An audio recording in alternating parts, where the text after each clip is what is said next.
A paz do Senhor Jesus a todos vocês. Hoje, como já foi divulgado, nós vamos estar falando sobre a mecânica da salvação, o mecanismo de salvação como apresentado na Bíblia Sagrada, como nós entendemos à luz da Bíblia, né? E esse nosso entendimento, que é um entendimento majoritário no meio evangélico, é chamado tecnicamente, academicamente, de arminianismo, né? Vamos lá. Essa mecânica da salvação, ela compreende 5 pontos. A mecânica da salvação, ela invariavelmente, ela sempre envolve esses 5 pontos. É difícil fugir deles no sentido de ver alguma coisa a mais, né?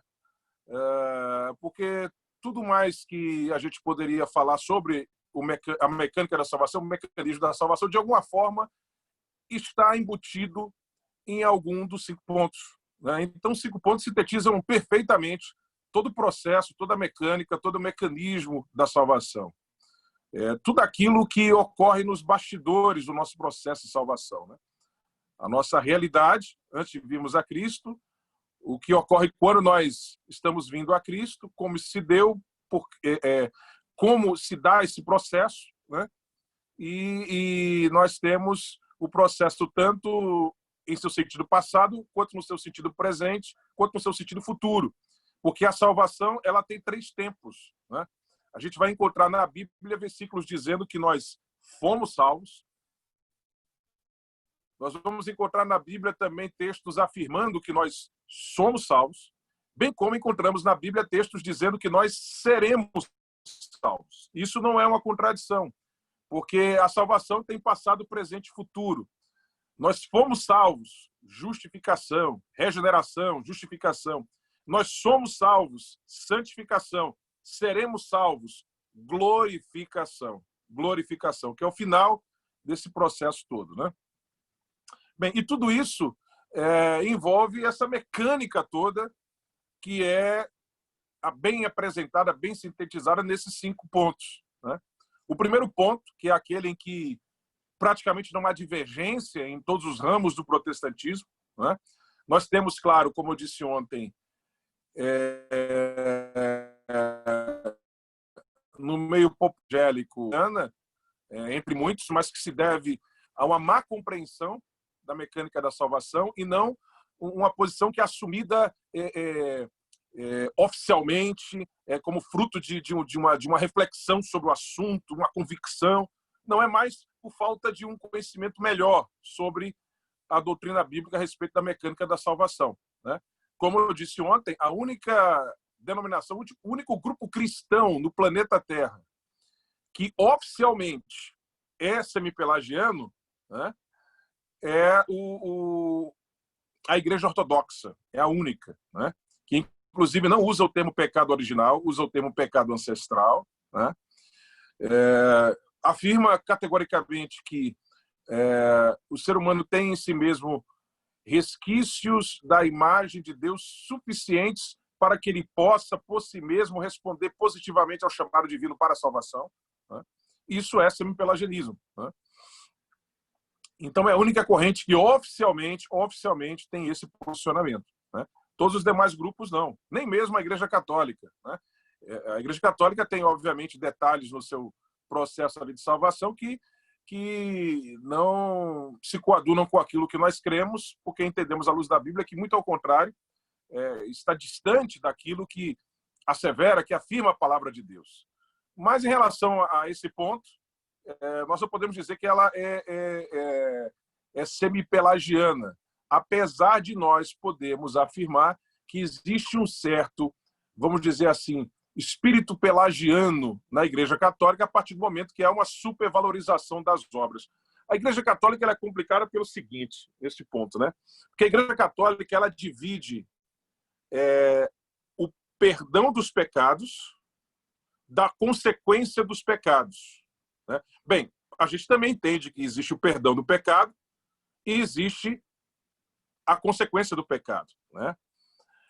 Mas eles dividem no seguinte sentido, né? Eles creem que, através do sacrifício de Cristo, você é perdoado dos seus pecados. mas você ainda tem as consequências do seu pecado que devem ser vivenciadas aqui na Terra. Então, as obras que você faz, né, as penitências que você paga, né, inclusive as próprias indulgências, que são um tipo de penitência, elas servem não para perdoar o seu pecado, mas para, vamos dizer assim, quitar o seu débito em relação às consequências do pecado, em relação às consequências do seu pecado aqui na Terra, né? É uma coisa meio difícil para a gente entender, principalmente quando a gente analisa pela primeira vez, mas a razão pela qual o católico ele paga aquelas penitências é não para ele não ir para o inferno, não é isso. Ele paga as penitências para quando ele falecer, ele vai ter o seu débito em relação às consequências do pecado pagas, e aí ele não vai dar um pulo no purgatório antes de ir para o céu. Entendeu? Ele vai direto para o céu. Ele vai direto para o céu, né? E os santos eles têm um excesso de obras, né?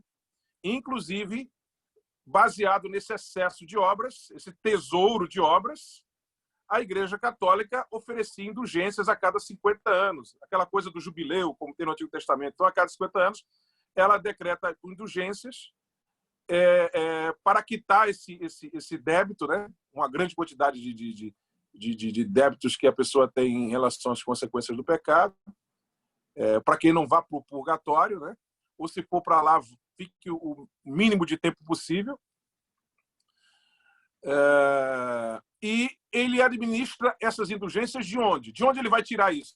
Ele vai tirar do tesouro das boas obras dos santos. É a igreja que administra isso. Porque os santos eles têm obras suficientes para quando morrer direto para o céu e ainda sobra. Então, esse excesso é administrado pela igreja, que a cada 50 anos proclamava indulgências, né? Então, o que acontece? Ele paga penitência para isso. E quanto ao perdão dos pecados, ele é pelo sangue de Jesus, mas aí vem a questão da importância da missa para o católico, né? Para o católico, Jesus é, toda semana, sacrificado de novo, né? Porque na missa, Jesus está presente ali, né? No pão, que é a hóstia lá, e no vinho, né? Jesus está presente ali. De forma corporal mesmo, eles creem nisso, né? A transubstanciação, né? Porque Jesus disse, isto é o meu corpo, né? Então, para ele, é preciso que o crente, o católico, ele vá para a missa toda semana. Para quê? Para perdão dos seus pecados. Você percebe? Para ele garantir a sua salvação, ele tem que semanalmente ir à missa. Entendeu? Se ele vai religiosamente à missa e participa lá da missa, né, da hóstia, da Eucaristia, lá da hóstia, no caso, ele não toma o vinho. Quem toma o vinho é o sacerdote. Eu não vou entrar aqui nos detalhes porque a Igreja Católica fez separação, porque o nosso assunto aqui é arminianismo, né? Mas eu estou aqui mostrando as diferenças, né? E a gente fala poucas vezes do catolicismo, mas existe essa diferença. Então, o católico, se ele vai toda semana na missa e participa lá da hóstia, né? Então, ele está participando do corpo de Cristo. Então, ele está garantindo a sua salvação pela obra de Cristo, não baseado nos seus méritos, mas baseado na obra de Cristo. Porém, as obras são importantes para que ele não faça esse percurso para o céu passando pelo purgatório. Entendeu? Passando pelo purgatório. Assim como as crianças que não eram batizadas, né, iam lá para um limbo que inventaram, que depois o Papa acabou com isso, né? O Papa Bento XVI acabou com esse lugar, que as crianças iam lá, tinha um nomezinho específico, né? Então, o que acontece? É para isso que eles fazem a penitência, para eles não irem para o purgatório ou se irem passarem menor quantidade de tempo possível. Inclusive, quando um parente morre, eles ainda fazem penitências, não só por eles, mas pelos parentes, para que eles saiam o mais rápido possível do purgatório para estarem logo no céu. Isso é crença católica. Isso é crença católica. Então, o católico vai dizer que ele é salvo pelos méritos de Cristo. É pela graça. Ele vai dizer que não é salvo pelas obras. Ele vai dizer que essas obras são em relação às consequências do pecado,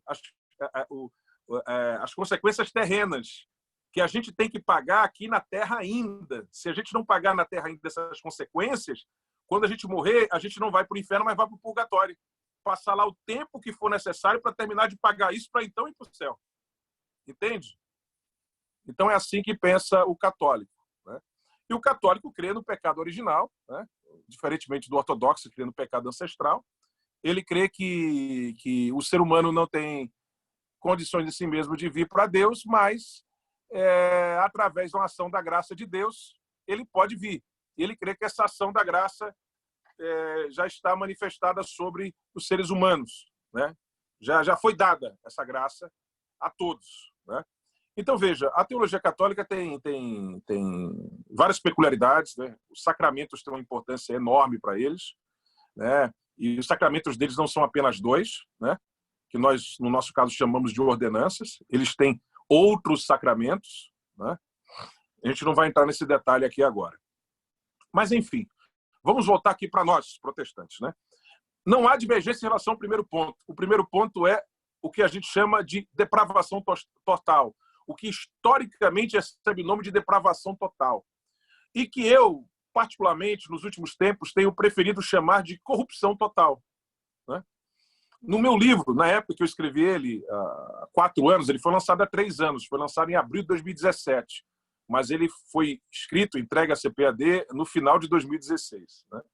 Ali no segundo semestre de 2016. Quando eu escrevi esse livro há 4 anos, eu coloquei o termo depravação total porque é o termo clássico, termo histórico para se referir a esse ponto da doutrina bíblica a respeito da mecânica da salvação. Porém, talvez hoje eu não usasse esse termo, eu usasse o termo corrupção total. Porque, como eu vou explicar no próprio capítulo do meu livro em que eu falo sobre a depravação total, é um termo muito mais didático, porque o termo depravação hoje ele tem um sentido popular que foge um pouco daquele sentido original quando ele foi usado. Quando a pessoa ouve o termo depravação, ela pensa que a referência aí é a uma corrupção profunda. Profunda em que sentido? Depravação total parece que todos os seres humanos, parece que está dizendo para nós, o termo depravação total, que todos os seres humanos são profundamente, intensamente corrompidos. Quando não é essa a doutrina da corrupção total do gênero humano, ou depravação total. Esse total não diz respeito à intensidade da corrupção ou da depravação, né? Diz respeito à abrangência, ao alcance. É total porque alcança todos os seres humanos e compreende tudo no ser humano. Vou repetir, ela é total porque ela abrange todos os seres humanos e ela compreende também, abrange também tudo no ser humano, ou seja, espírito, alma, corpo, tudo isso foi afetado pelo pecado. Agora, claro, alguns seres humanos são mais corrompidos do que outros. Isso é um fato, né? Tem aqueles que, como Paulo fala, escrevendo a Timóteo, já tem a mente cauterizada, né? O termo que aparece ali no original grego dá a ideia de uma coisa que foi queimada, uma pele que foi queimada ao ponto de perder a sensibilidade, né? Quer dizer, a pessoa chegou a um ponto realmente de total insensibilidade, né? Então, tem pessoas que têm a mente cauterizada. Tem pessoas que são tão intensamente corrompidas que nem mesmo a sociedade sem Deus, em sua esmagadora maioria, suporta essa pessoa. E, inclusive, há leis que levam essas pessoas para as cadeias, para o isolamento social. Por quê? Porque não dá para conviver com essas pessoas, porque elas cometem atos que desestabilizam a sociedade, né? Desestabilizam a sociedade, a vida em sociedade, né? Então, veja, algumas pessoas são mais intensamente depravadas ou corrompidas do que outras. Mas todos são corrompidos pelo pecado. Todos os seres humanos. E tudo em cada ser humano é corrompido, é afetado pelo pecado. Ok? Pastor André, eu não estou te vendo aqui, mas você está me vendo, está tudo bem, né? O som, a imagem, está tudo normal, né? Pastor André?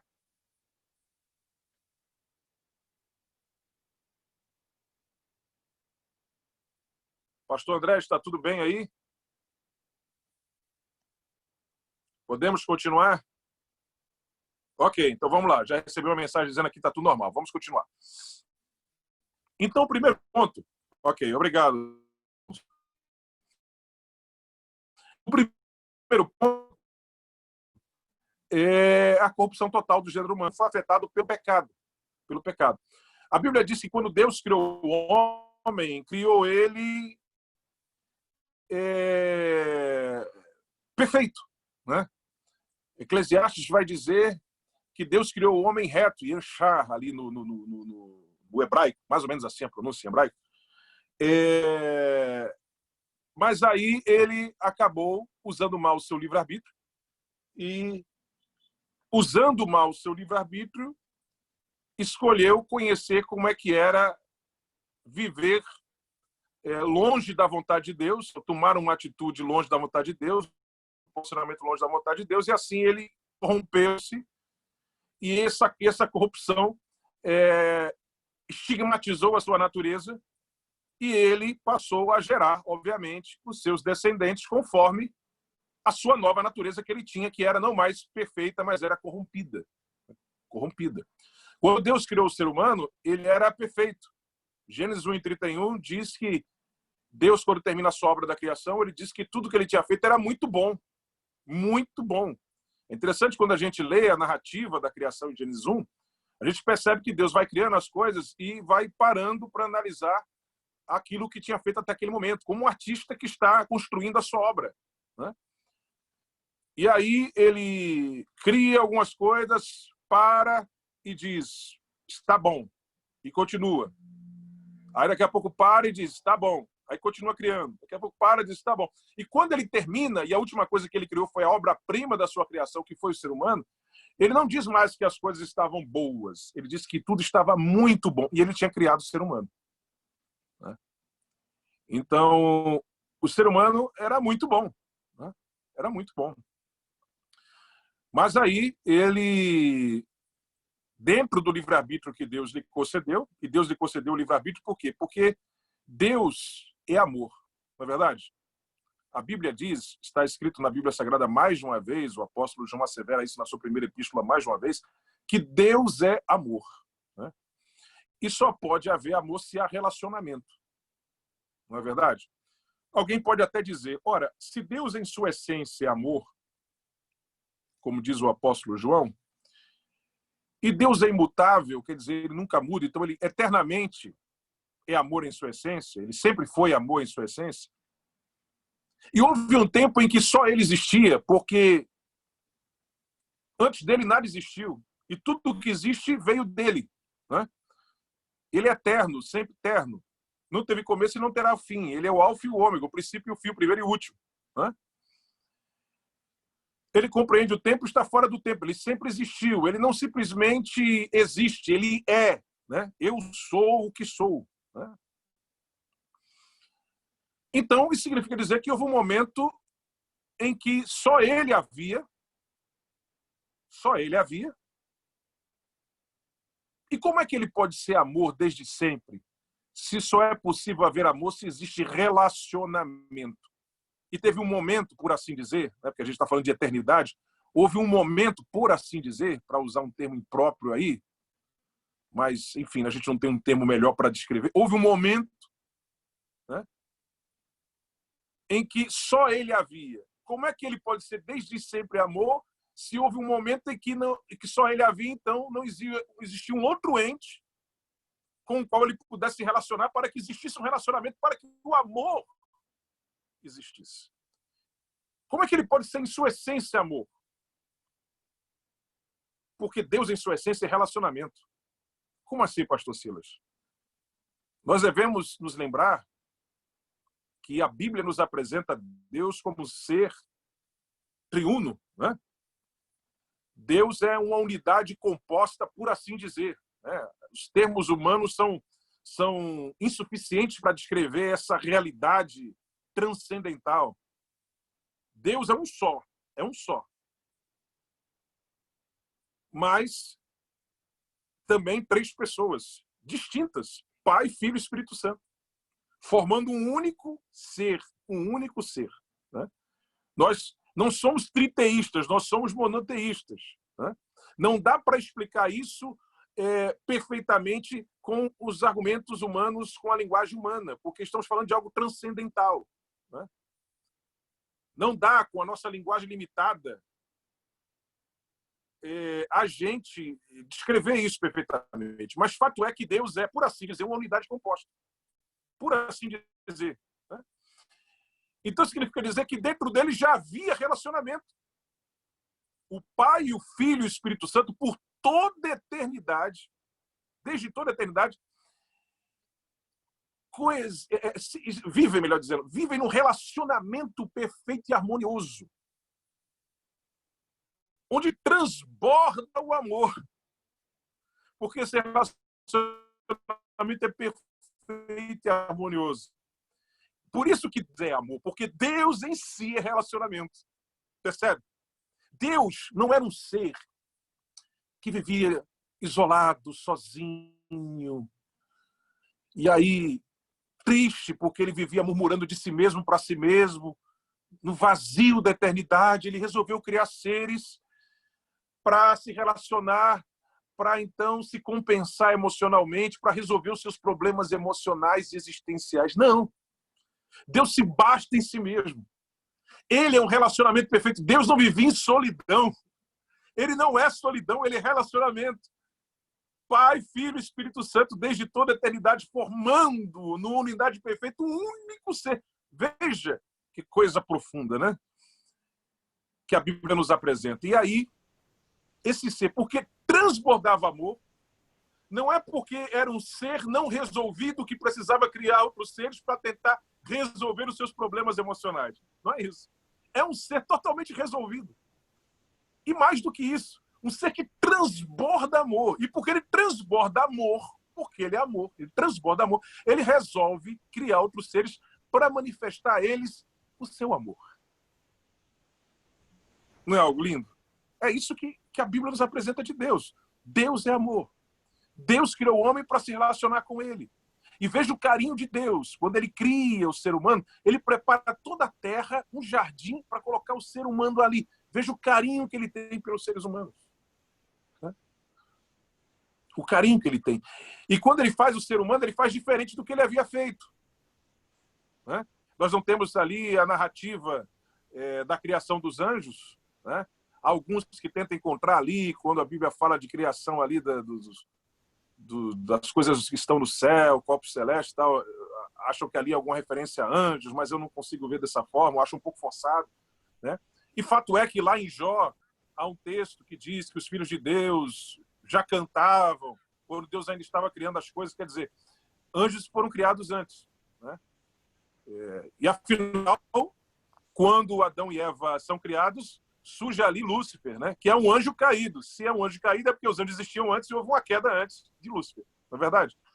Então, os anjos foram criados antes. A Bíblia não nos dá detalhes de como eles foram criados, mas a Bíblia nos dá detalhes de como Deus criou o homem.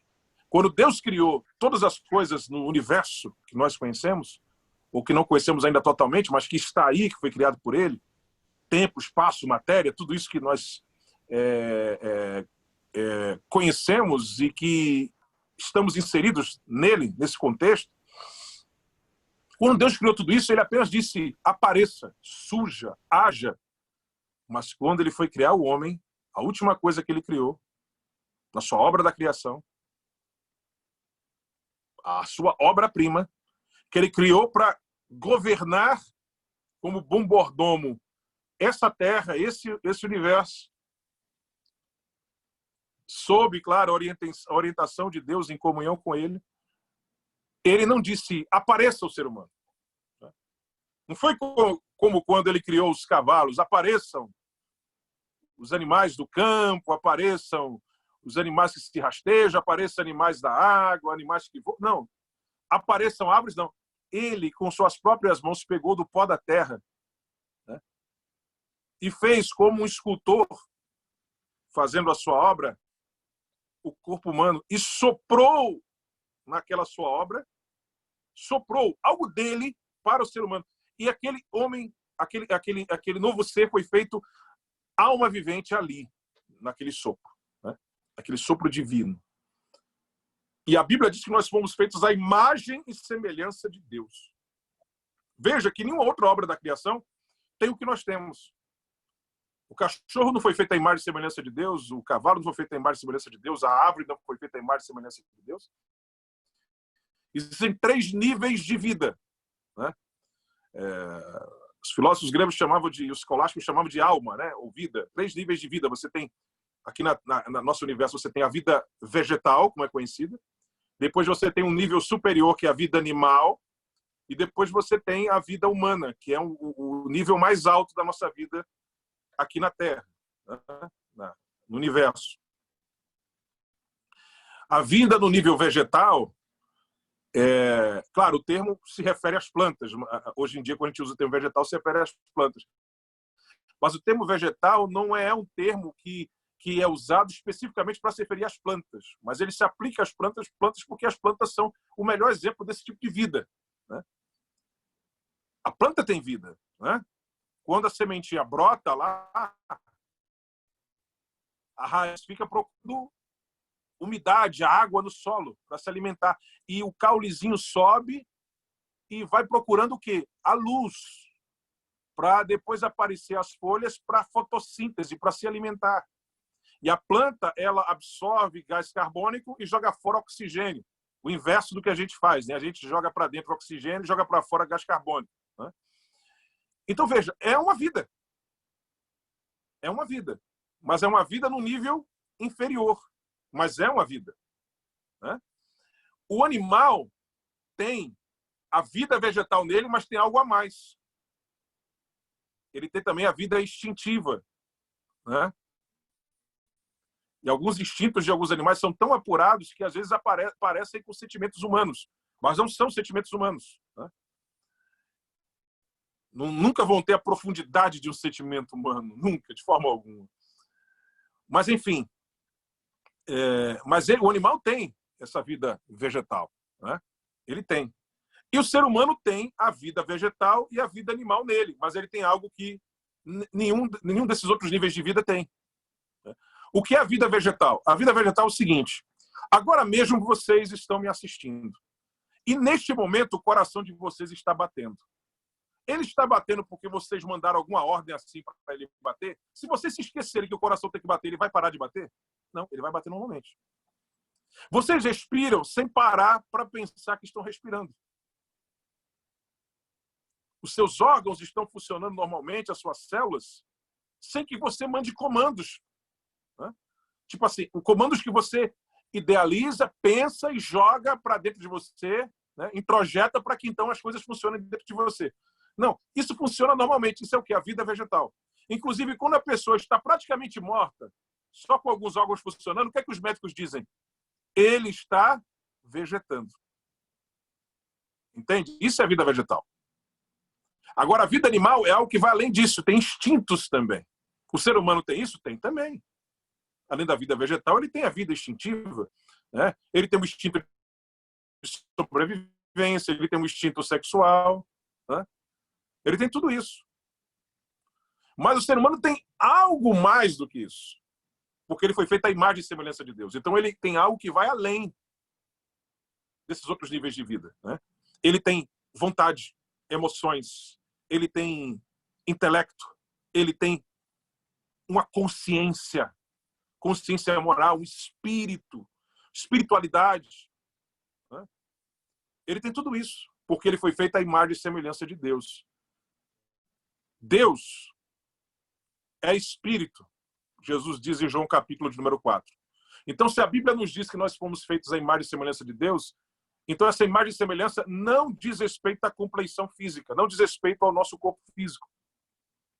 Lembre-se que Jesus diz que Deus é espírito, lá em João capítulo 4, e lá em Lucas 24, quando ele aparece ressuscitado aos seus discípulos, né, ele diz que ele não é um espírito, porque um espírito não tem ossos e carne como ele tem.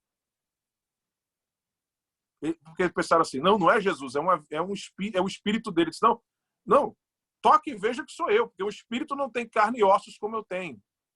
Então, quando a Bíblia diz que Deus é espírito, o que é que ela está querendo dizer? Quando diz que nós fomos feitos à imagem e semelhança de Deus, que a nossa semelhança com Deus não diz respeito à nossa compleição física.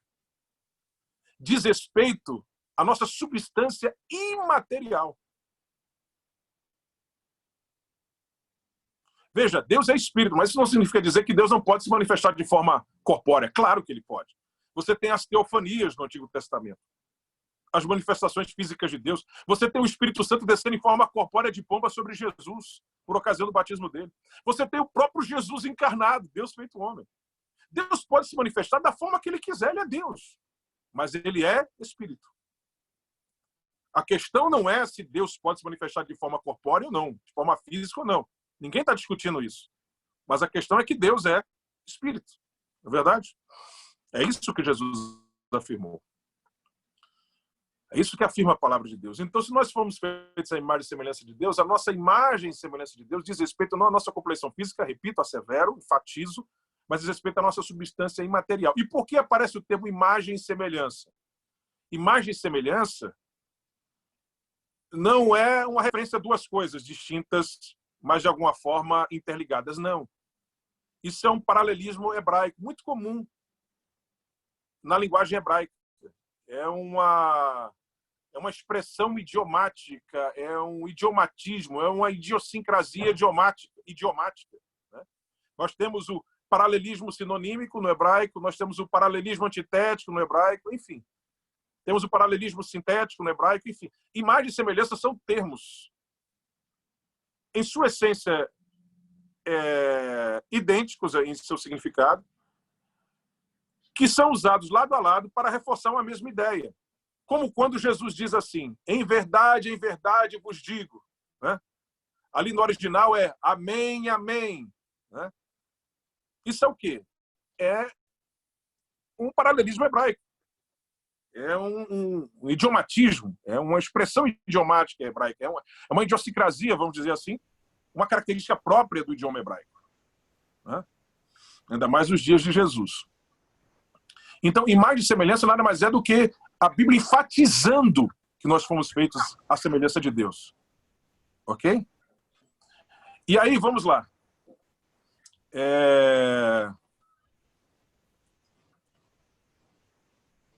A Bíblia fala de ouvidos de Deus, olhos de Deus, boca de Deus, sim, mas isso são antropomorfismos. A linguagem humana sendo usada para tentar descrever uma ação divina. Quando você está dizendo que Deus está atentando para o que você está pedindo, atentando para o que está acontecendo, você diz que Deus ouviu. Né? Quando você está querendo dizer que Deus está vendo aquilo ali, está atento àquilo ali, você diz os olhos de Deus. Quando você diz que Deus está se comunicando, você diz a boca de Deus. Mas não é que Deus tem cílios, que Deus tem íris, que Deus tem amígdala, língua, nada disso. Né? Se ele quiser, se manifesta de forma corpórea, ele é Deus. Como já fez isso. Porém, ali é apenas uma linguagem antropomórfica, porque Deus não é homem para que minta, nem filho do homem para que se arrependa. Né? E quando diz que Deus não é homem, está se referindo também nesse sentido de que Deus não tem essas características humanas, né? Não é só em relação à nossa imperfeição. A nossa semelhança com Deus é em relação à substância imaterial. Veja na Bíblia, você encontra as emoções de Deus. Deus se alegra, Deus se ira, Deus ama, Deus se entristece. Nós também. Um cachorro não tem isso. O instinto dele, quando ele é muito apurado, em alguns animais é mais apurado, se aproxima um pouco da emoção humana, mas não chega à profundidade da emoção humana. Não chega à profundidade e complexidade da emoção humana. A vida instintiva não chega a esse nível. Né? Nós temos emoções profundas, complexas. Né? Você encontra na Bíblia que Deus, ele é sabedoria. Né? E você vê que nós temos conhecimento, nós temos faculdades mentais, um termo que hoje é menos utilizado do que no passado, mas nós temos razão, nós temos intelecto. Né? Lá em Isaías capítulo 1, Deus diz, vinde e arrazoemos. Vinde e arrazoemos. Deus não pode dizer isso para um gato, vinde e arrazoemos, a não ser que ele dê capacidade ao gato para ele poder argumentar. Como ele deu capacidade para aquele animal lá falar com Balaão, naquele momento. Né? Mas o animal não tem essa condição. Deus pode dizer para o homem, vinde e arrazoemos, ou seja, vinde a razoar venha, apresente as suas razões e eu vou então contra-argumentar e a gente vai chegar ao denominador. Deus não pode dizer isso para o macaco. Né? Deus pode dizer isso para o ser humano. Né? Porque nós somos feitos à imagem e semelhança de Deus. Deus tem vontade. Nós temos também volição. Né? Vontade não é razão, nem é emoção. Né? Isso fica muito claro naquelas situações em que nós estamos diante, vamos dizer assim, de uma bifurcação no caminho e a nossa emoção diz que o melhor caminho é o da direita e a nossa razão diz, digamos, que o melhor caminho é o da esquerda. E aí, o que vai fazer com que você decida que caminho você vai tomar, o da direita ou da esquerda? O que vai definir isso? O que vai definir é uma terceira coisa, que não é nem a tua razão, nem a tua emoção. É o quê? A tua vontade, a tua volição. Que vai dizer que não, é melhor tomar o caminho da razão, apesar de a minha emoção estar dizendo outra coisa. Ou então, eu vou dizer, não, eu vou tomar o caminho da emoção, apesar de a razão estar dizendo uma coisa totalmente diferente. Então, veja, nós temos tudo isso, nós temos consciência moral que os animais não têm.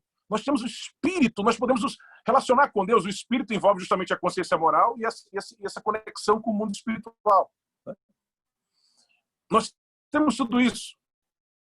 O espírito são dois lados de uma mesma moeda que são elementos distintos, dicotomistas, mas distintos do ser humano. Ok? Estão interligados, né? Elementos distintos, mas formando a substância material do ser humano. Então veja, perceba. A nossa semelhança com Deus diz respeito a isso. E foi isso que foi afetado. A nossa imagem natural e a nossa imagem moral.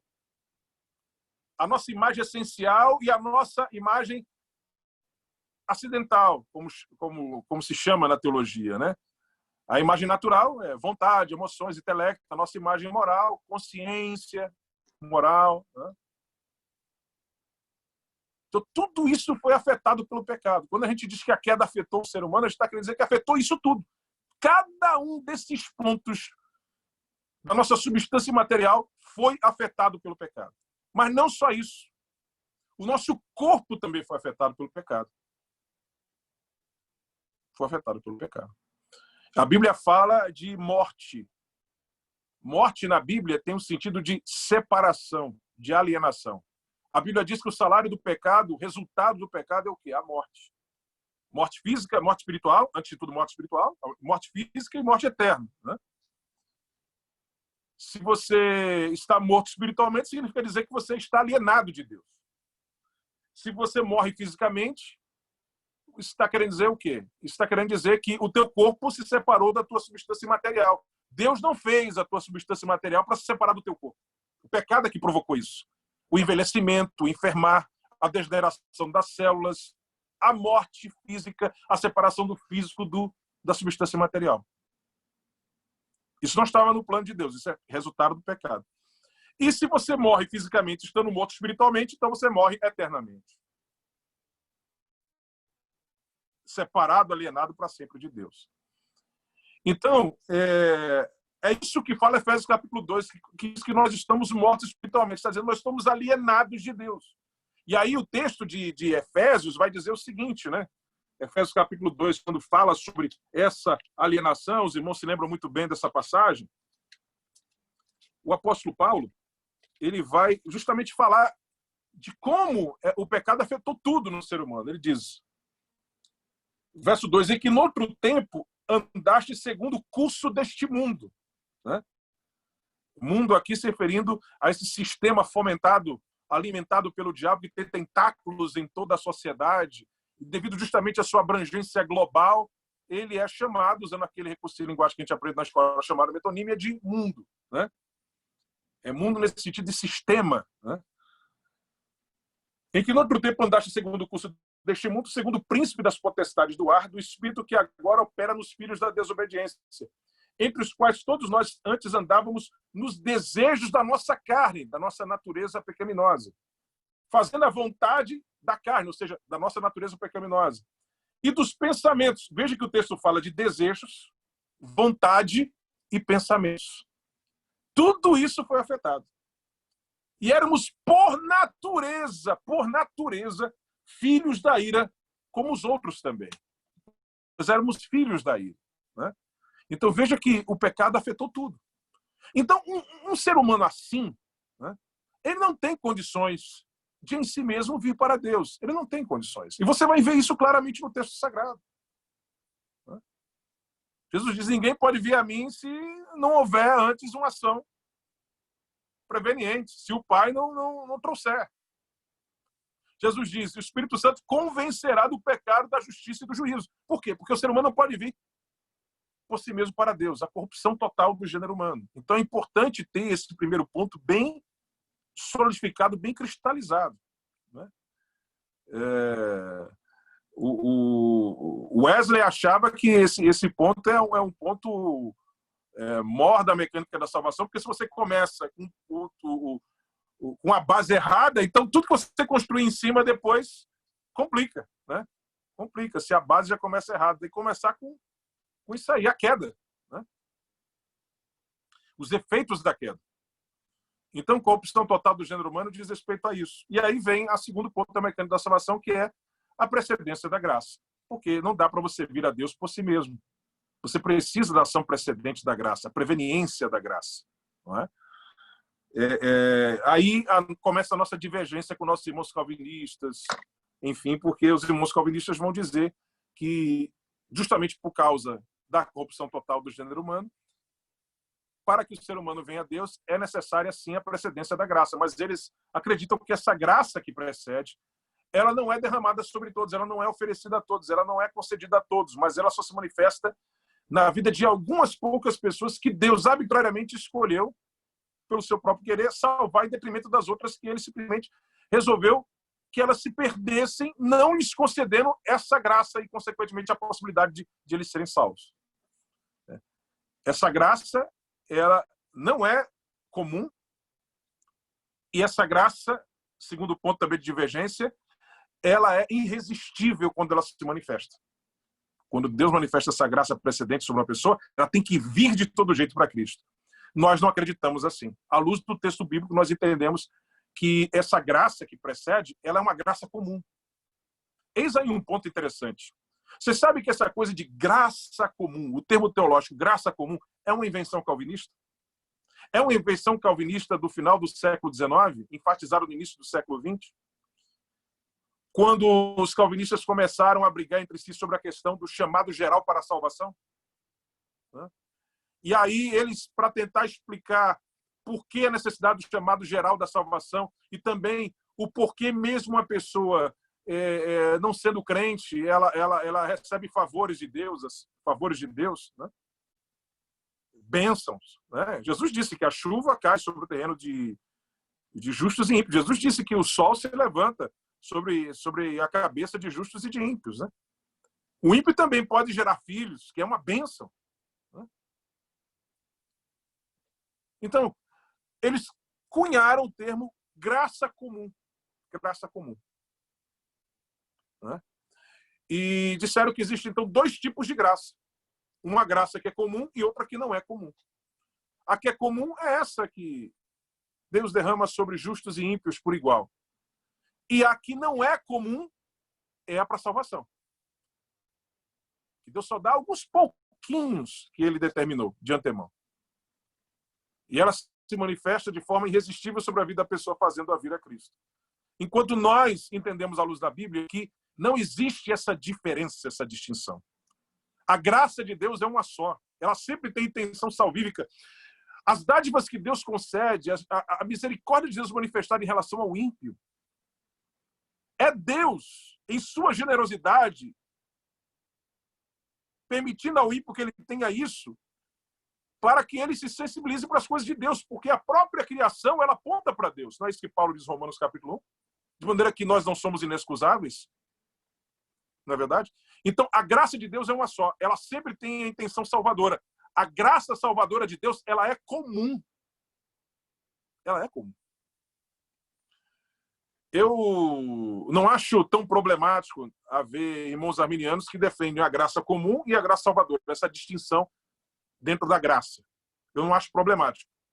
Acho problemático, obviamente, aquilo que irmãos calvinistas fazem, de dizer que essa graça distinta é comum e a graça salvadora não é comum. Né? A minha compreensão é a de muitos irmãos arminianos, né? Ainda mais depois de estudar a origem dessa discussão da graça sobre a graça comum. Né? Você vê ela sendo ventilada alguns séculos antes, entre os calvinistas, mas foi ali no final do século XIX, início do século XX, que a coisa realmente foi gestada e se cristalizou. Né? Final do século XIX começaram as discussões, início do século XX já tinha sido cristalizado entre os calvinistas isso, essa questão da graça comum diferenciada da graça salvífica. Eu, particularmente, entendo que a graça é uma só. E ela é sempre comum. Ela é comum. Ela é comum. A graça tem a intenção de salvar. Mas eu não vejo problemas de irmãos que, de repente, vem uma distinção aí dentro da graça, contanto que a graça sempre seja comum. Amém? O que é que diz Tito capítulo 2, versículo 11? A graça salvadora de Deus se há manifestado sobre todos os homens. O que é que diz João capítulo 1, versículo 9? Que Jesus é a luz que alumia somente alguns seres humanos? Não, que alumia, que ilumina todos os homens. E para que não fique dúvida ao que se refere o termo todos os homens, o texto bíblico é completado da seguinte forma pelo apóstolo João: todos os homens que vêm ao mundo. Que vêm ao mundo. Enfim. Então, essa graça, ela é comum, a graça salvadora, a graça precedente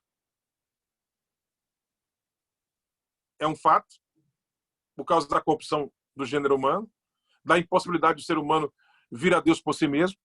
Ele precisa antes ser convencido pelo Espírito Santo. Ninguém veio a Jesus porque, por si mesmo, teve a ideia, o insight, a percepção de que precisava de Deus e resolveu vir para Deus. Não, ele veio por causa de uma ação do Espírito Santo no seu coração. Ele foi convencido do pecado, da justiça e do juízo e veio. Ninguém pode ser convertido se não foi antes convencido. Sendo que você pode ser convencido e não ser convertido. Entendem? Ninguém pode ser convertido se não foi antes convencido. Mas você pode ser convencido e não ser convertido. Mas para ser convertido, você tem que ser convencido antes. E quem opera isso é o Espírito Santo de Deus.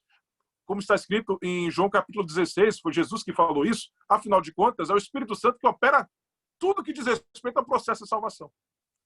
Seja essa fase preparatória, que é a preveniência da graça, a precedência da graça, a graça preveniente, até o processo final da salvação. Até a fase final do processo de salvação, melhor dizendo. Okay? É o Espírito Santo de Deus, né, que opera, que aplica a obra de Cristo em nós também que opera a santificação e nos auxilia, nos sustenta. Né?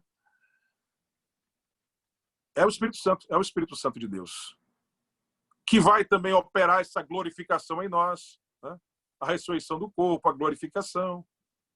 Paulo fala sobre isso quando fala da redenção do nosso corpo lá em Romanos capítulo 8. Né?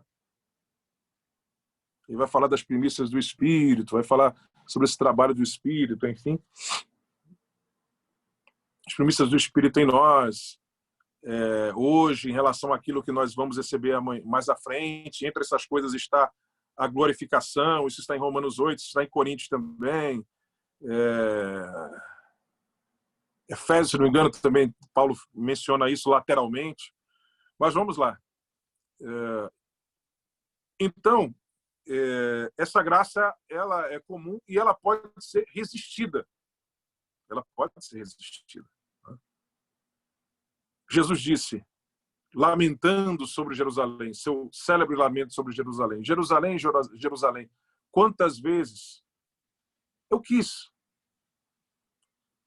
colocar você debaixo da minha proteção, do meu cuidado, como a galinha junta os pintinhos seus. Mas isso não aconteceu. Eu quis te abrigar, te agasalhar em mim. Mas isso não aconteceu. Não porque eu não quis, mas porque tu não quisestes. Veja, ele quis. Ele diz, eu quis. Mas não aconteceu porque tu não quisestes. Em Lucas, nós encontramos uma referência ao propósito de Deus para os fariseus, que foi rejeitado por eles. Lucas fala, Jesus diz isso, que eles estavam rejeitando, Lucas fala que eles estavam rejeitando o propósito de Deus para eles. Deus tinha algo para eles, mas eles não queriam. Lá em Atos, por ocasião do apedrejamento de Estevão, no final daquela narrativa, que termina falando sobre o apedrejamento de Estevão, é dito que eles resistiam ao Espírito Santo. O Espírito Santo insistia com eles, mas eles resistiam ao Espírito Santo. O que significa resistir? Significa que havia uma insistência, uma ação insistente, mas havia uma reação negativa a essa ação insistente. Uma resistência. Uma resistência. Enfim, essa graça pode ser resistida. Essa graça pode ser resistida. Então, nós temos esse segundo ponto da resistência da preveniência da graça. Essa graça é comum, mas essa graça ela pode ser resistida. Há também um texto interessante, deixa eu ler aqui para vocês. Eu não vou encontrar aqui fácil aqui não, mas é um texto em Jeremias, que também é interessante sobre esse assunto. Mas eu já estou aqui muito tempo nesses dois primeiros pontos, então eu vou avançar logo para o terceiro, que a hora está correndo, né? Vamos lá. A gente a gente não tem o propósito também de falar exaustivamente sobre esse assunto, né? Além do que, o vaso é de barro, se não cuidar, quebra, né? Eu estou todos os dias, irmãos, participando de live. Participei sábado, participei domingo, participei segunda, estou participando hoje, essa semana inteira. Então, tem que cuidar um pouquinho, né? Porque isso é você ministrar todo dia mais de 1 hora, né? Mais de 1 hora, né? Então, vamos lá. Vamos avançar aqui. O terceiro ponto, então, é o da expiação, né? A expiação, nós entendemos que ela não é limitada. A expiação, ela é ilimitada, ou, como eu costumo dizer, gosto muito dessa designação, universal qualificada. Porque ela é suficiente para salvar a todos, e ela foi feita nessa intenção de oferecer salvação a todos, mas ela só se torna eficiente na vida daqueles que creem, daqueles que respondem positivamente ao chamado da graça divina para a salvação. Mas a gente encontra textos da Bíblia que aparentemente sugerem que há uma expiação limitada. A primeira coisa a se dizer sobre isso é que você tem apenas pouco mais de 10 versículos na Bíblia que aparentam sugerir, né, uma expiação limitada. Enquanto você tem mais de 80, cerca de 90 versículos na Bíblia que asseveram, que dão a entender claramente que essa expiação tinha um alcance universal. Né? Um alcance salvífico universal. Né? Então, só por isso, né, a gente tem que dar o braço a torcer de que a Bíblia fala em favor da expiação ilimitada. Porque você não pode fazer com que quase 90 versículos sejam torcidos, esmagados, triturados, para caber naquilo que aparentemente pouco mais de 10 versículos dizem. Primeiro ponto. Segundo ponto é o seguinte, é que quando nós olhamos para esses textos que aparentemente apontam para uma expiação limitada, nós vemos que, na verdade, eles não apontam de forma alguma para uma expiação limitada. E você não precisa brigar com as palavras, não. Você tem que aceitar aquilo que o texto está dizendo. Ah, mas o texto diz que Jesus morreu pela igreja. O versículo lá diz: Jesus morreu pela igreja. E Jesus não morreu pela igreja? A questão é, Jesus morreu somente pela igreja? Ah, mas o texto lá diz que Jesus morreu pelas ovelhas. E Jesus não morreu pelas ovelhas? Agora a questão é, Jesus morreu somente pelas ovelhas? Você encontra algum desses versículos usando o advérbio somente, apenas? No original mesmo, no texto traduzido no original, não existe. Ah, mas está escrito lá que Jesus morreu pelos crentes. E Jesus não morreu pelos crentes? Agora a questão é, ele morreu apenas pelos crentes? O que João diz lá em 1ª Epístola de João, capítulo 2, versículo 1? O que ele diz lá?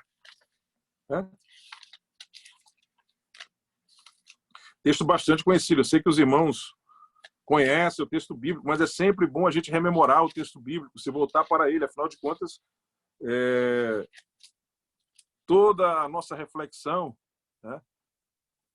ela se desenvolve a partir do texto sagrado. A partir do verso 1, meus filhinhos, essas coisas vos escrevo para que não pequeis, e se alguém pecar, temos um advogado para com o Pai, Jesus Cristo justo. E ele é a propiciação pelos nossos pecados, e João aqui está escrevendo a crentes. E ele diz, e não somente pelos nossos, mas também pelos de todo o mundo. Aí o calvinista vai dar um nó em pingo d'água, dizendo aqui, não, mas na verdade ele está se dirigindo a alguns crentes. Quando ele fala de todo mundo, está se referindo a crentes de outras partes do mundo. É complicado. É complicado. Essa interpretação daí é você forçar demais o texto sagrado. Ainda mais porque essa carta, além de ser uma carta universal, que era direcionada não para um crente, para uma igreja específica em um determinado lugar, mas para igrejas que estavam sofrendo com problema com os gnósticos libertinos, de forma geral, ali naquela região ali da Ásia, enfim, inteira. A própria construção do texto, o que não me permite que a gente fale aqui em detalhes, mas a própria construção do texto, desse texto inteiro aí, do final do capítulo 1 até o início do capítulo 2, até chegar nessa passagem aqui, ela demonstra claramente que ele está se referindo aos crentes como um todo. Quando ele diz nossos, propiciação pelos nossos pecados. E quando ele vai falar, mas não só pelos nossos, mas pelo mundo inteiro, está se referindo à humanidade como um todo. Aliás, é importante frisar isso, o termo mundo da Bíblia nunca tem acepção de igreja. O termo mundo na Bíblia pode significar o planeta Terra, pode significar o universo, pode significar o mundo conhecido de então, pode significar um sistema de abrangência mundial, alimentado pelo diabo, que escraviza as pessoas, pode significar também a humanidade como um todo, pode significar uma determinada esfera geográfica de ação, de atuação de uma pessoa, de um grupo, mas mundo na Bíblia nunca aparece em relação à igreja, se referindo à igreja. Não existe essa acepção do termo mundo na Bíblia. Não existe essa acepção, ok? Então, esse já é um problema. Esse já é um problema que nossos irmãos que defendem a expiação limitada têm. Aliás, é muito comum vocês encontrarem calvinistas que creem na expiação ilimitada. E aí eles tentam dar nó em pingo d'água para tentar justificar esse terceiro ponto sem discordar com os demais. Porque se você crê numa expiação ilimitada, isso vai bater de frente com o resto de todos os pontos do calvinismo. Isso bate de frente com todo o resto. Mas eles estão ali uma explicação ali para tentar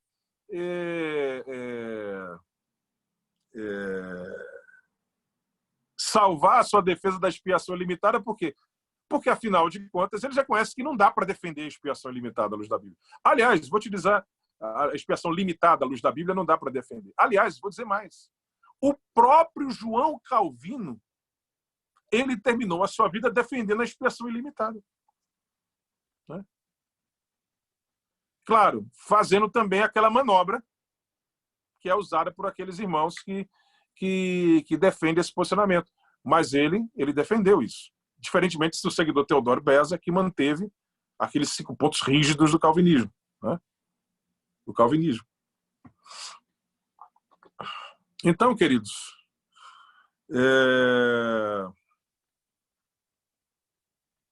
temos também o termo muitos. Jesus morreu por muitos. Né? Mas muitos aí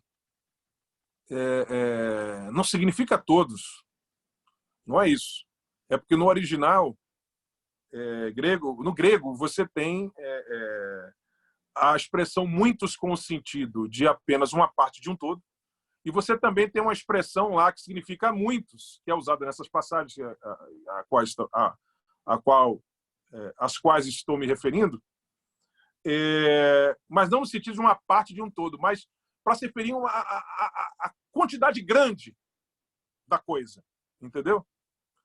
O próprio Calvino, inclusive, quando ele trata do texto lá da ceia, quando Jesus diz esse sangue foi derramado por muitos, ele lá no seu comentário Calvino,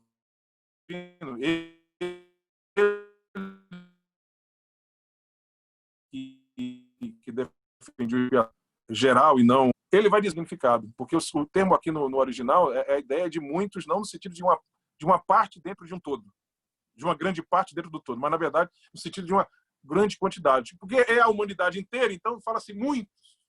Né? Quer ver um texto que fica claro isso? Vocês estão me acompanhando com a Bíblia na mão aí, ou pelo menos perto de vocês, a Bíblia perto de vocês? Isso aqui é a Bíblia da minha esposa. Estava aqui perto, estou usando ela aqui. Tem aqui outra Bíblia também, mas eu estou usando ela aqui que estava mais à mão. Né? Abram suas Bíblias em Romanos capítulo 5. Deixa eu pegar um negócio caído da Bíblia aqui.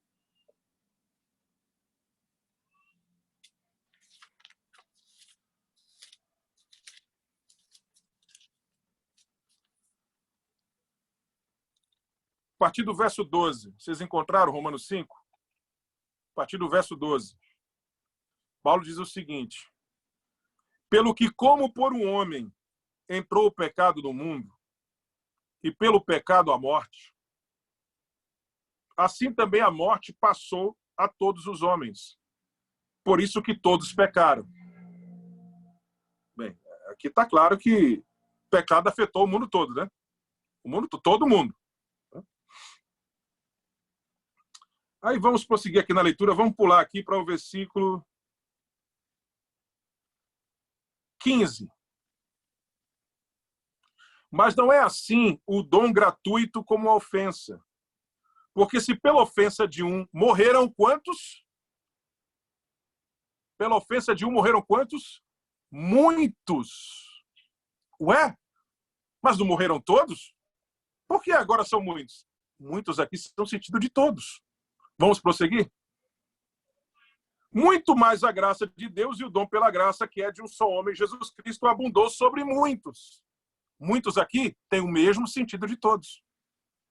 Assim como o pecado afetou a todos, a obra de Cristo também tem um efeito para todos. Ok? Vamos continuar. E não foi assim o dom como ofensa por um só que pecou, porque o juízo veio de uma só ofensa, na verdade, para a condenação, mas o dom gratuito veio de muitas ofensas para a justificação. Porque se pela ofensa de um só a morte reinou por esse, muito mais os que recebem a abundância da graça e do dom da justiça reinarão em vida por um só Jesus Cristo. Preste atenção agora. Pois assim como por uma só ofensa veio o juízo sobre quantos seres humanos? Sobre todos os homens, para a condenação. Assim também, por um só ato de justiça, veio a graça sobre quantos seres humanos? Sobre todos os homens para a justificação de vida. E olha o que ele diz, assim também, como ocorreu ali naquele caso, assim também agora. Sobre todos ali, sobre todos agora. Sobre todos antes, naquela, todos agora, viva de Cristo.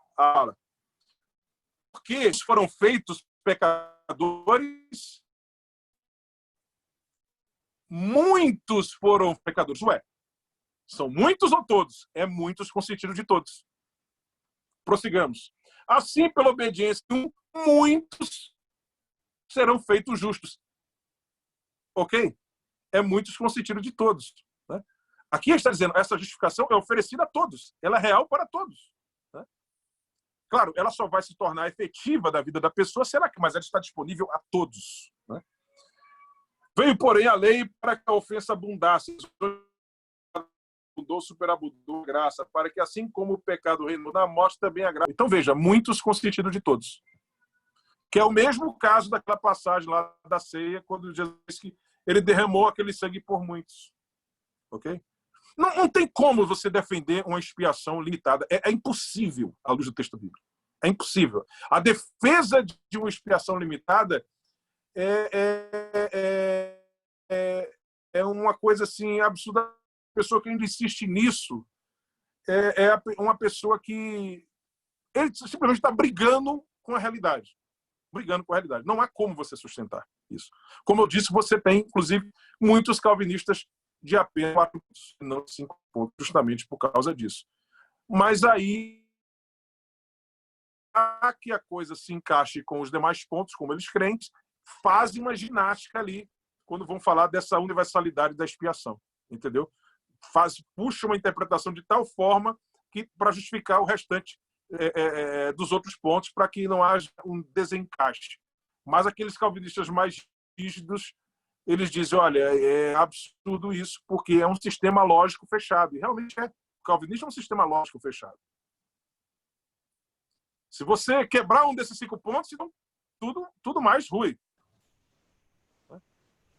Enfim, Jesus morreu por todos. Né? Tem um escritor calvinista que escreve livros, inclusive de aconselhamento pastoral, né? Jay Adams. Né? Ele chegou a escrever num livro dele famoso de aconselhamento, ele chegou a escrever, esse livro estava no mercado, o Editorial Evangélico Brasileiro, esqueça agora o nome da obra. Ele chegou a escrever lá que o pastor, o crente, o psicólogo cristão, o pastor, ele não poderia dizer para aquela pessoa, aquele crente que ele estava, aquela pessoa que ele estava ouvindo, que ele estava tratando, que Jesus morreu por ela. Porque ele diz assim, vai que você está conversando com alguém por quem Jesus não morreu. Meu irmão, eu posso sair agora na rua aqui, parar a primeira pessoa que eu nunca vi na minha vida e dizer para ela, Jesus morreu por você. Jesus morreu por você. Amém? Porque Deus amou o mundo de tal maneira que deu seu Filho unigênito para que todo aquele que nele crê não pereça, mas tenha vida eterna. 4º ponto, já estamos chegando ao final. Eu confesso que já estou cansado aqui. É uma maratona de dias seguidos, né, em live. Né? Amanhã eu vou dar um descanso. Eu falei para a pessoa da live da manhã, assim, ó, eu estou chegando cambaleado nessa sequência. Vamos adiar isso aí. Ele não tinha ainda divulgado nas redes sociais. Né? E aí foi adiada para a outra semana. Né? Outro encaixe na outra semana lá. Para esse varão aqui descansar. Até porque amanhã tem dia de gravação também, lá na CPAD, dia de reunião. Eu estou trabalhando no home office, mas amanhã eu vou ter que estar na casa lá. E a reunião é em videoconferência, mas eu vou ter que estar presente lá na casa, nos estúdios, gravando o programa O Cristão e o Mundo, né, que eu gravo toda semana. Bem, e assunto tem bastante essa semana para o Cristão e o Mundo. Né? Essa semana foi agitada no Brasil, esses últimos dias. Mas vamos lá. 4º ponto, eleição e predestinação. Que, graças a Deus, muito bem falado nos últimos dias aí, por causa da nossa revista de Escola Dominical, escrita pelo pastor Douglas Batista, que é meu amigo, homem de Deus. E foi bem escrita ali por ele. Né? Ele segue nosso livro, porque os irmãos sabem que a doutrina da eleição, né, ela tem um duplo entendimento dentro do arminianismo. Como eu falei, há um grupo minoritário que confunde eleição com predestinação. A mesma coisa que nós falamos. Para o calvinista, eleição e predestinação são uma e a mesma coisa, são termos intercambiáveis. Para alguns arminianos também. Eles usam os termos de forma intercambiável, mas defendendo a eleição de forma condicional. Já a maioria dos arminianos, já há um longo tempo, defendem a eleição como um termo distinto da predestinação. Eleição é condicional, sim, mas eleição é uma coisa, predestinação é outra. E eu entendo dessa forma também, olhando a Bíblia. Isso aí não foi porque eu achei que o argumento era mais bonito de um irmão em relação a outro. Não, porque temos bons nomes dos dois lados que defendem essas proposições.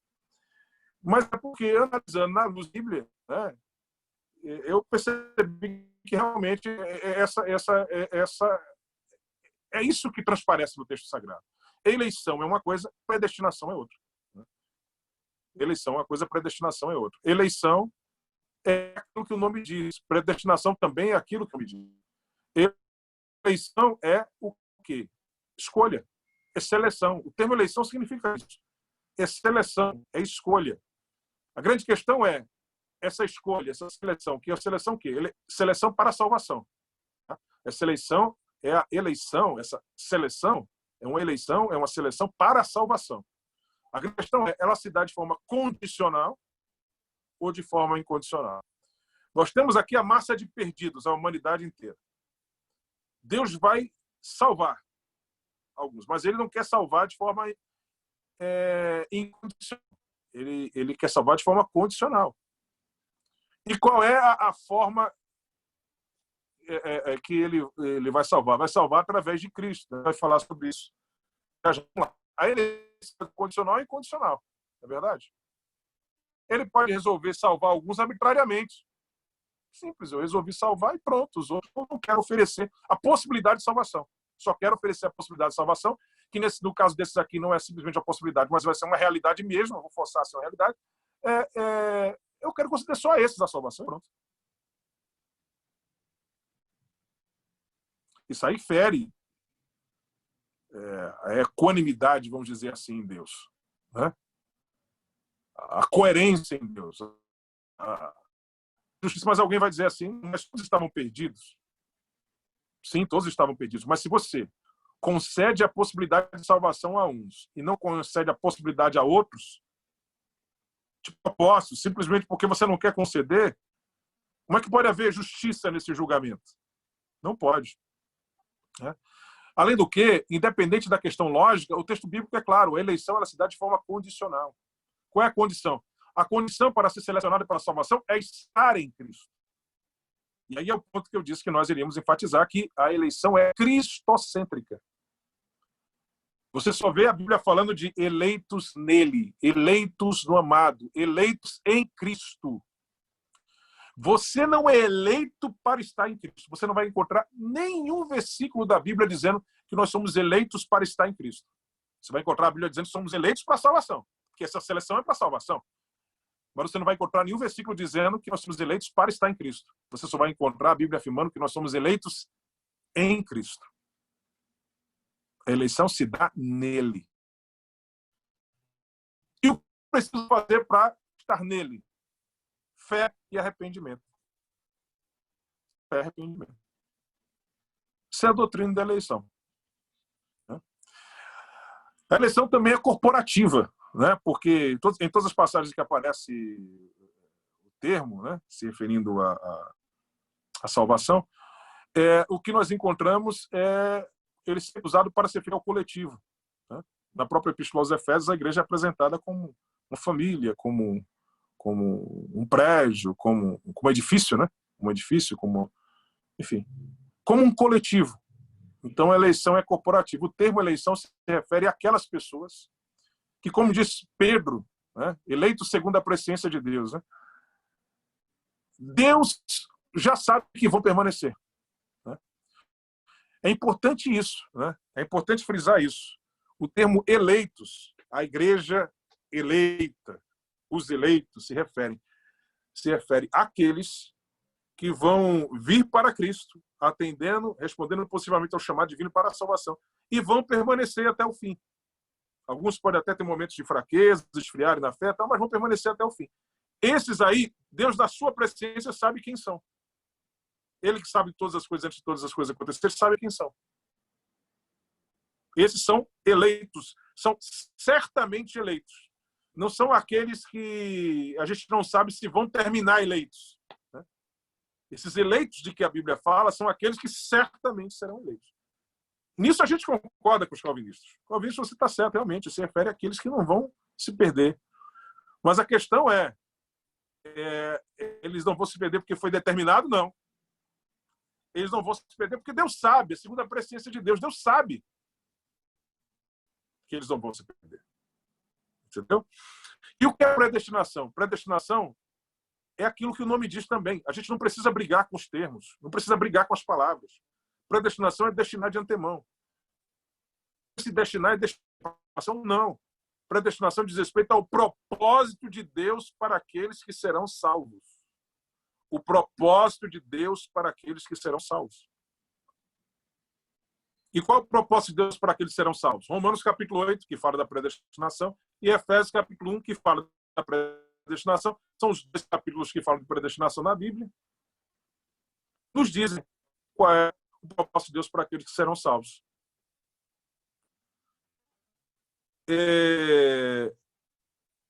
O propósito de Deus para aqueles que serão salvos é ser feitos conforme a imagem de Cristo,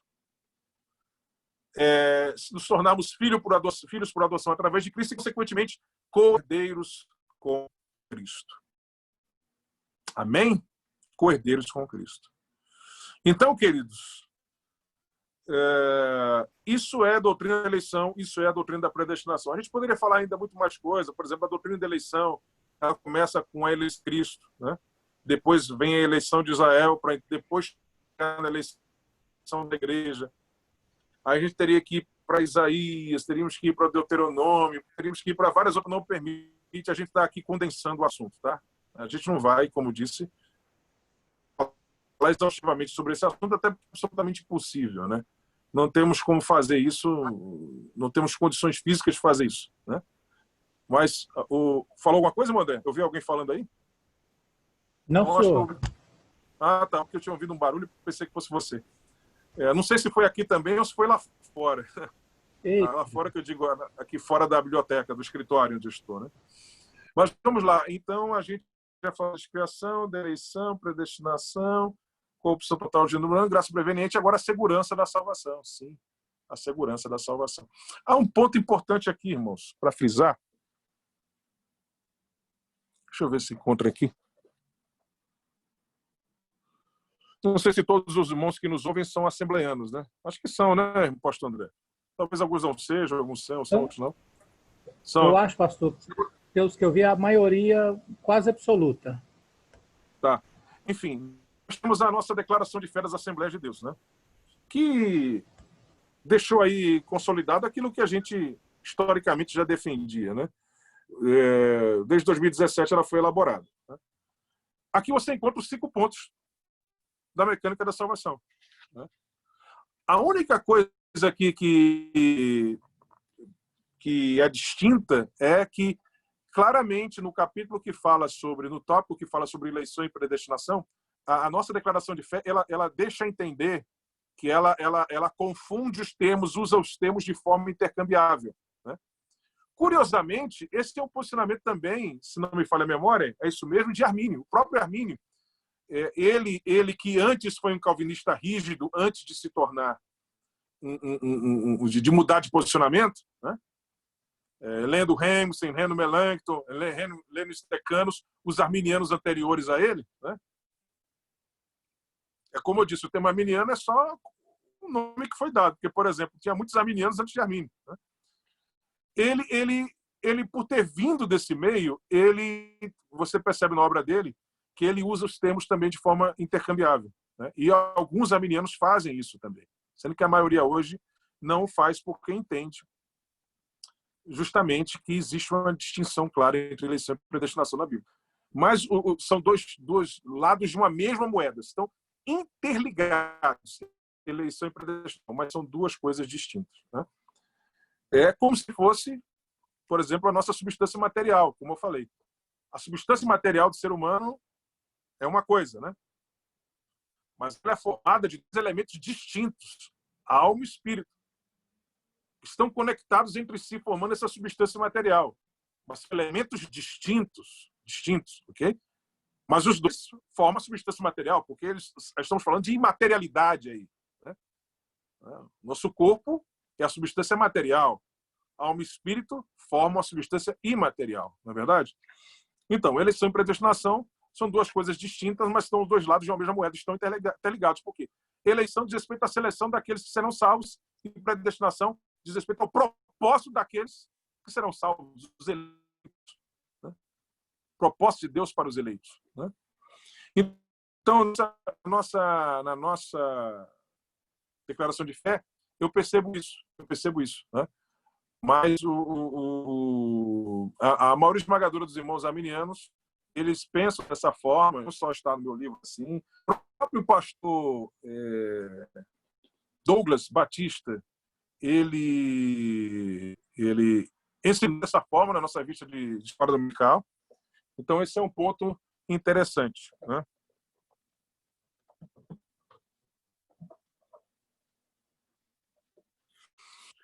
Então, vamos lá. Segurança da salvação. Né? Assim, só concluindo. Na declaração de fé, a gente encontra a corrupção total do gênero humano, a impossibilidade do crente do ser humano vir por si mesmo a Deus, a necessidade da graça preveniente, a precedência da graça está clara na nossa declaração de fé. Não somos semi-pelagianos, somos arminianos mesmo. A expiação ilimitada, a eleição condicional, está lá.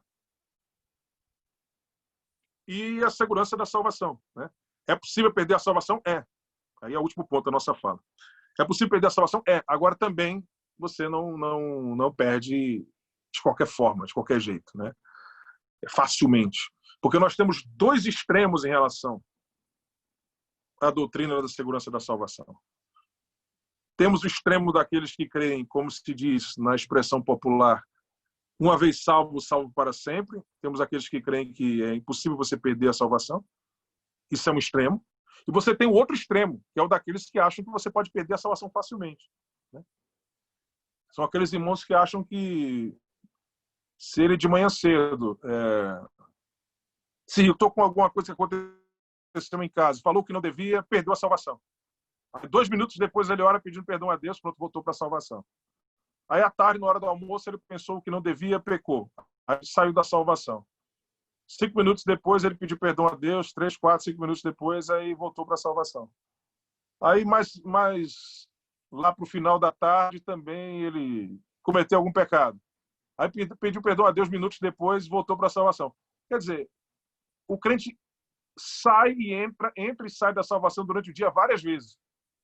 Eu estou salvo às 8h53 da manhã, às 8h53 eu saí, eu estava salvo até 8h53, 8h53 saí, às 8h57 voltei para a salvação.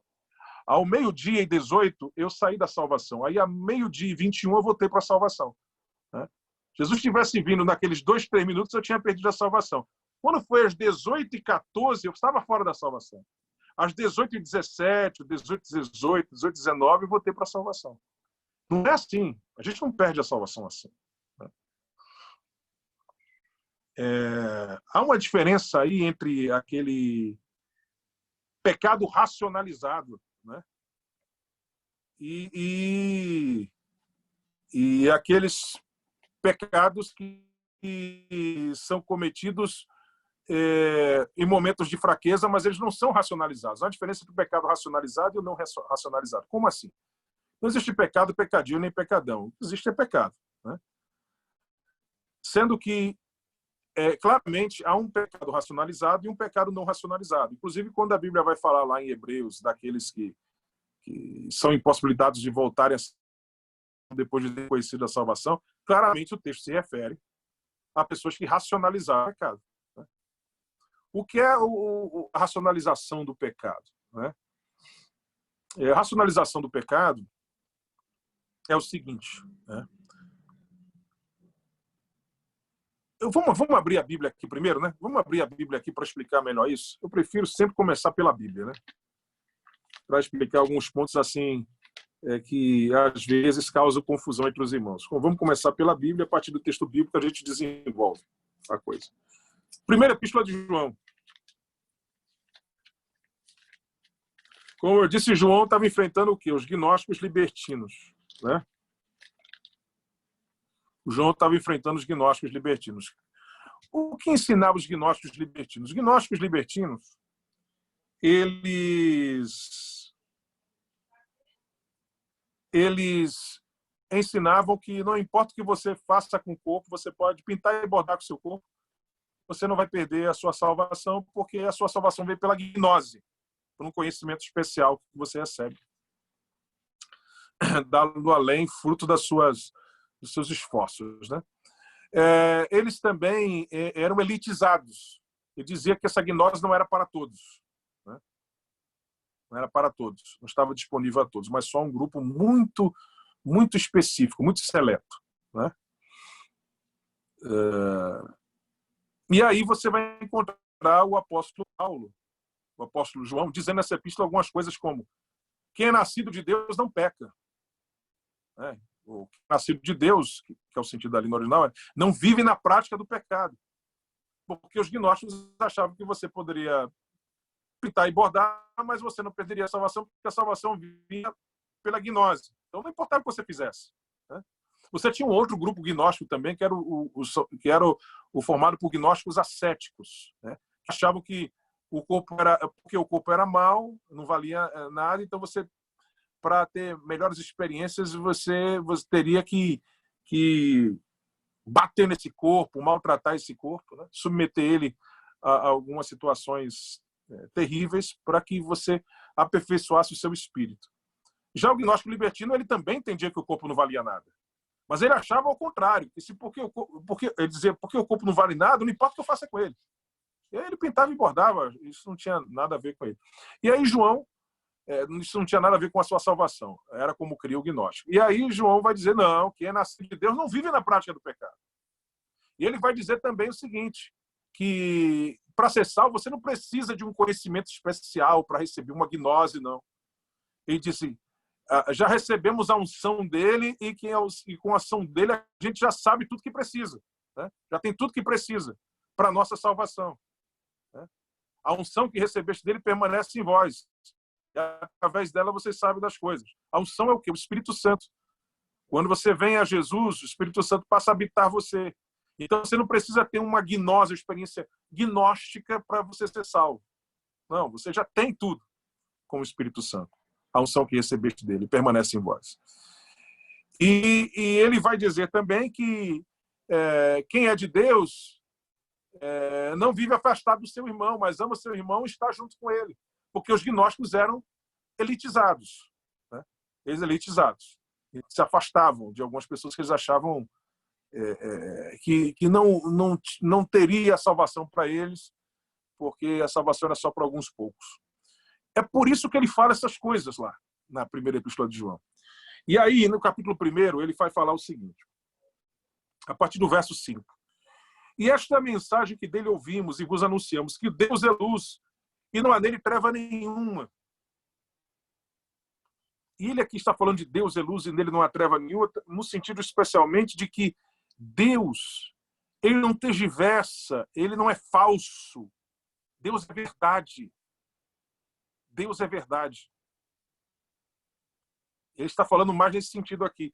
Ele vai dizer, se dissermos que temos comunhão com ele e andarmos em trevas, quem fazia isso? Os gnósticos. Temos comunhão com o absoluto, com Deus. Mas andamos em trevas? Mentimos e não praticamos a verdade. Veja que andar em trevas aqui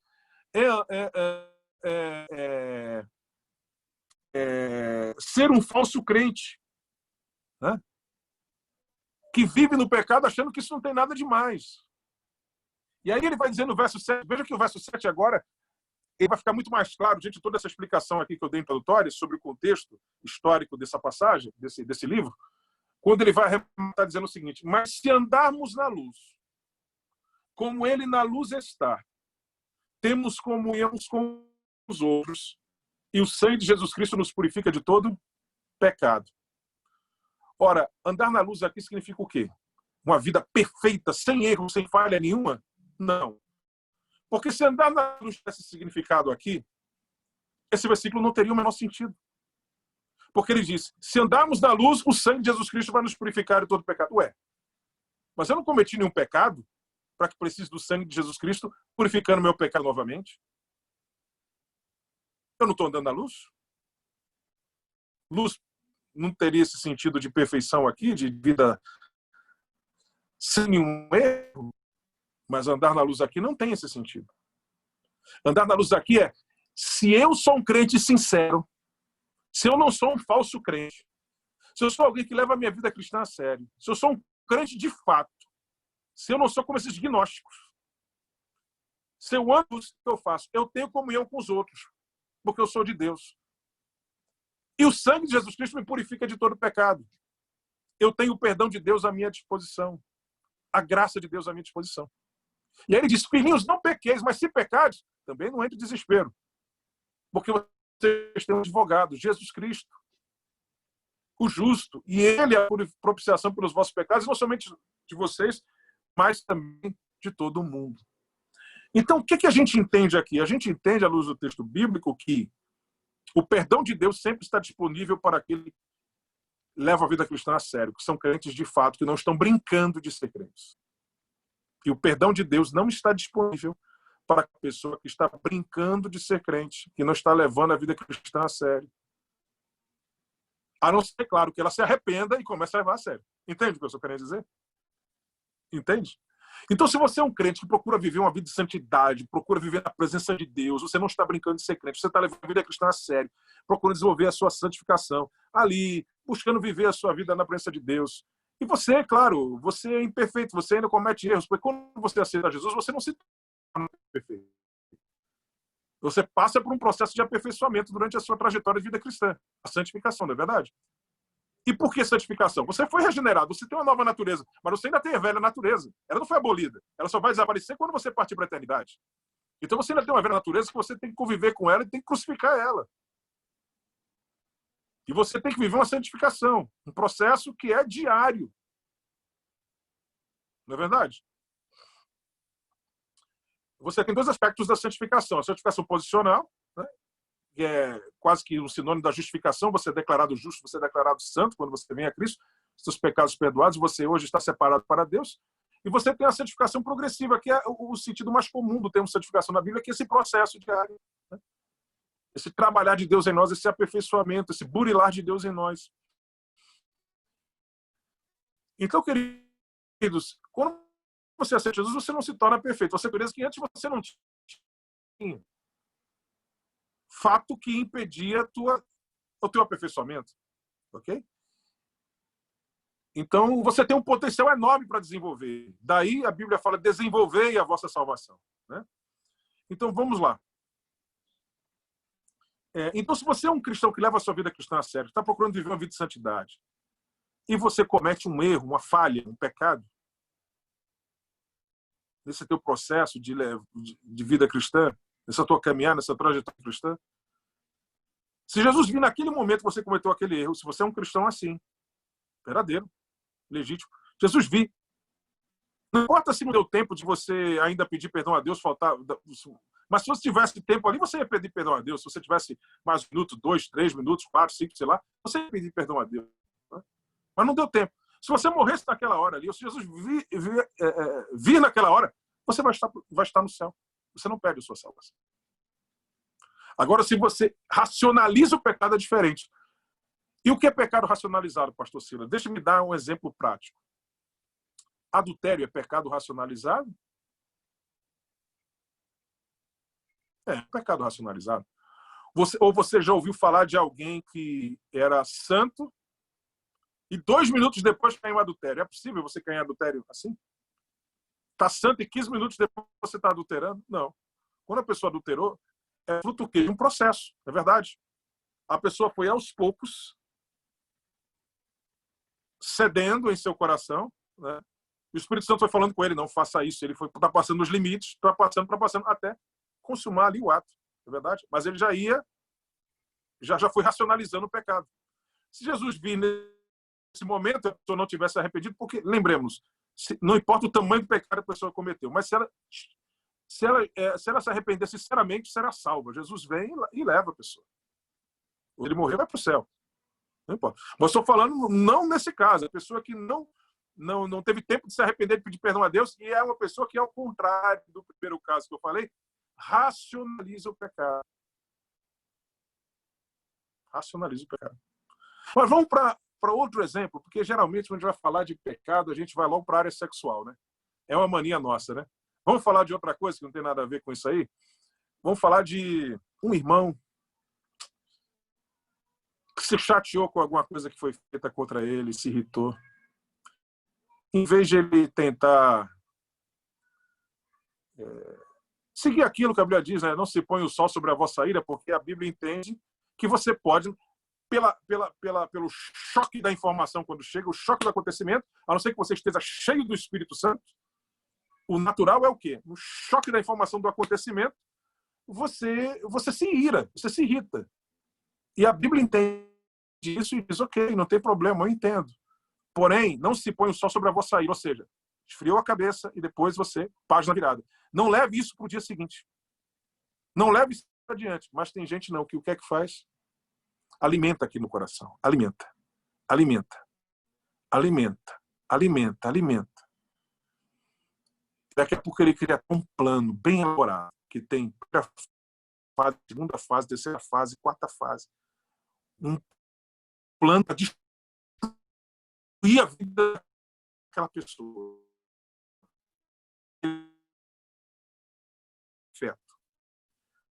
Cada execução. Isso é um pecado racionalizado?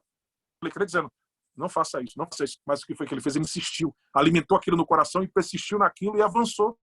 Ele não se arrependeu, ele racionalizou, ele avançou com aquilo, a despeito do Espírito Santo de Deus falar no seu coração.